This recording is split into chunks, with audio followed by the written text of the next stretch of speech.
Good neighbour to bank on Kodungallur town cooperative bank.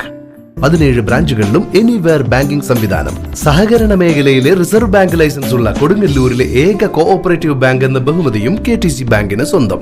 Good neighbour to bank on Kodungallur town cooperative bank.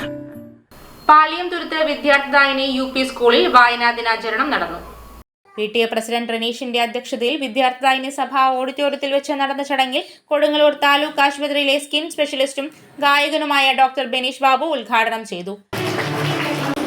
അദ്ദേഹത്തിന്റെ സ്മരണയ്ക്ക് വേണ്ടി അദ്ദേഹത്തിന്റെ മരണം കഴിഞ്ഞതിന് ശേഷമാണ് നമ്മളിത് ആചരിച്ചു തുടങ്ങിയത്. 1996 മുതൽ ടീച്ചർ പറഞ്ഞ പോലെ എന്തിനു വേണ്ടിയാണ് നമ്മൾ ഈ വായനാ ദിനം ആചരിക്കുന്നത്? വായനയുടെ പ്രാധാന്യം മനസ്സിലാക്കുന്നതിന്, പുതുതലമുറയെ വായനയുടെ ലോകത്തേക്ക് നയിക്കുന്നതിനും വേണ്ടിയാണ് നാം ഈ വായനാ ദിനം ആചരിക്കുന്നത്.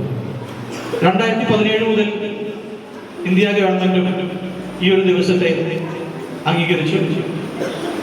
നമ്മളിപ്പോൾ 1 മാസത്തോളം വായന മാസമായി ആചരിക്കുന്നുണ്ട്. വായന ഒരു വ്യക്തിയെ ആന്തരികമായി വളർത്തുന്ന ഒരു ശക്തിയാണ്.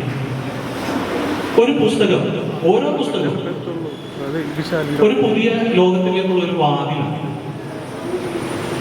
കഥകളിലൂടെ നമ്മൾ പുതിയ ഭൂമിശാസ്ത്രങ്ങൾ പഠിക്കുന്നു. കവിതകളിലൂടെ അറിവിന്റെ ഭാഷ മനസ്സിലാക്കുക.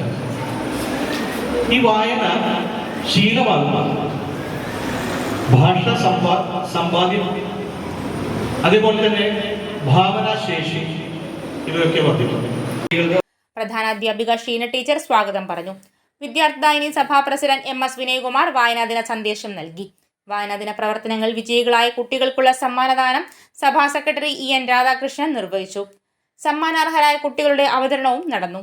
വായനാ ദിനത്തോടനുബന്ധിച്ച് നടന്ന പുസ്തക സ്വീകരണത്തിന്റെ ഉദ്ഘാടനം സ്കൂൾ മാനേജർ KD വിക്രമാദിത്യൻ നിർവഹിച്ചു. PTA vice president CF Lawrence, Lakshmi Narayanan master, Neethu teacher, MPTA chairperson Soumya Senthil, MPTA vice chairperson Prajitha Sumesh എന്നിവർ സംസാരിച്ചു. 7ാം ക്ലാസ് വിദ്യാർത്ഥിനിയായ രാഹിൽ ജാക്സൺ ചടങ്ങിന് നന്ദി പറഞ്ഞു.